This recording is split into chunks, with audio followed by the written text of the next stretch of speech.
Hi, Dylan, Jesse, and Mitchell. Since we had so many of you gone today, we decided we would record today's lesson. Unfortunately, segment 1 for some reason wouldn't save after we recorded it, so you're now getting to listen to a re-record. Segments 2 and 3 are actually live class, and you can tell that your classmates were pretty wild and crazy today. So this segment will probably go faster now that I don't have them trying to do all the weird and strange things that they were trying to send you messages about earlier. So imagine cow moos and other strange and obnoxious sounds that could have come from them, because they were a little bit wired today. We are ready, and it's really sad to say that you are missing our very first day of integration. We're finally ready to reverse derivatives and go in the opposite direction. So while there's actually 2 names for this process, the method we need to call it today is what's called antidifferentiation. And when I asked them what differentiation was, it took quite a while and several hits for them to finally realize that differentiation was the process of doing derivatives. So anti-differentiation would be the process of going backwards. That's what we're attempting to do. The first part of this, we're just going to build a little bit of notation here. As you remember from derivatives, there are several ways you can write a derivative, and so we have to deal with that notation.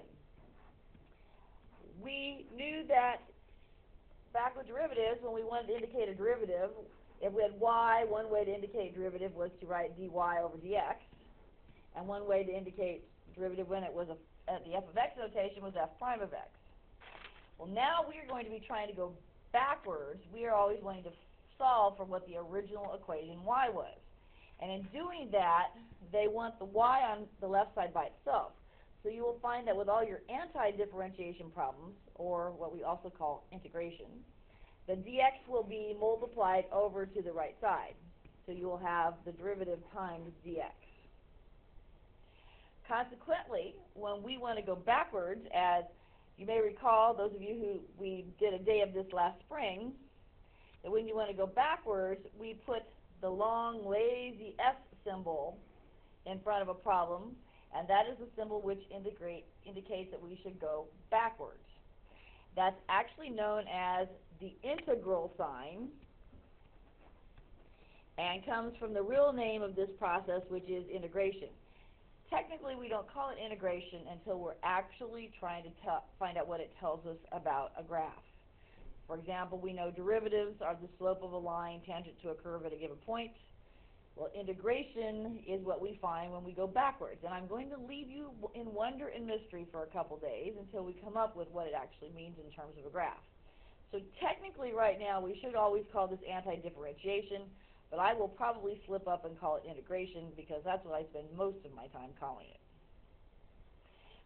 What you should have then when you actually do an integration is you should come up with the original y equals, and it will be the integration of your derivative here times dx. The dx simply indicates that you're working in terms of x, that the variable you're working with in terms of x.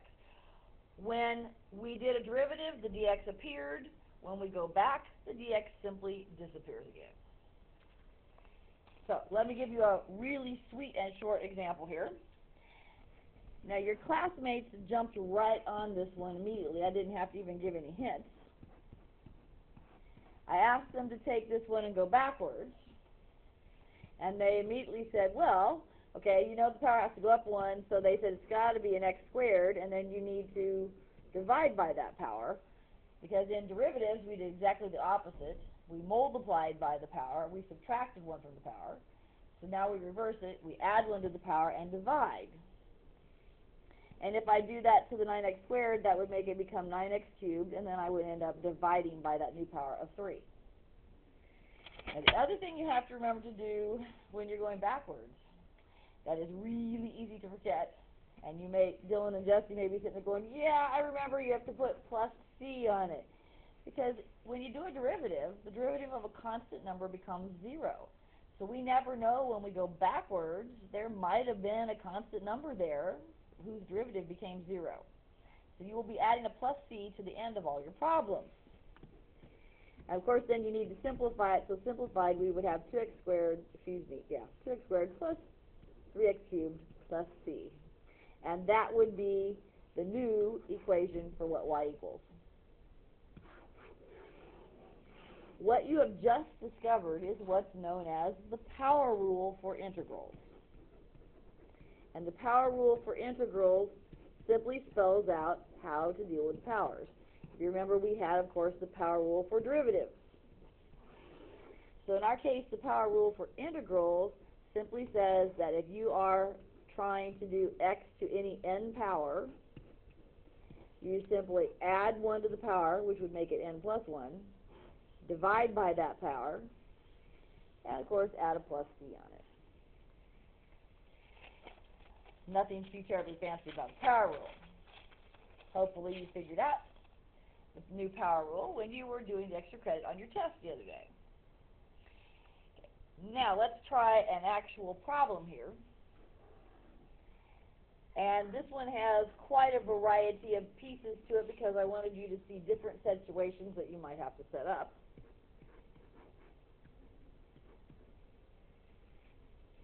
And so you'll notice we have fractions, we have roots, and with the power rule on derivatives, in order to use the power rule, all your terms have to be added or subtracted. You cannot have any variables being multiplied or divided to use the power rule. So the first thing you're going to need to do before you can ever even apply the power rule is you have to get each part of this written as an individual term. All the x's need to be moved up to the numerator. You'd have everything written as a power, no roots. So all I'm going to do right here is I'm going to rewrite this to put it in proper form to work with. So the x is going to come up to be negative 3 power. The root is going to become x to the 1/3. And then the rest of this is okay in its current form.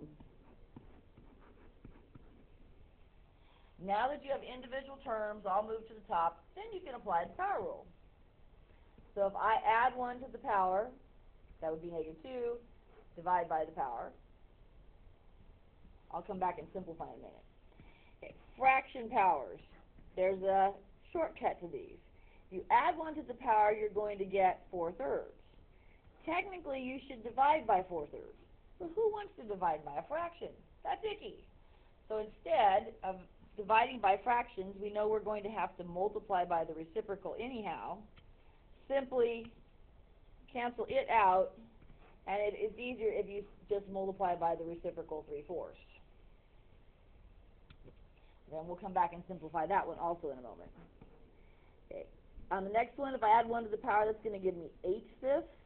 And rather than dividing by 8/5, I'm simply going to times by 5/8.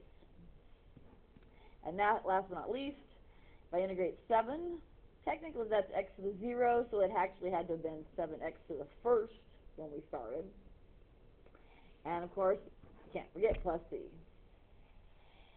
At the end, you need to go back and simplify, and it's kind of the same rule of thumb as it was with derivatives.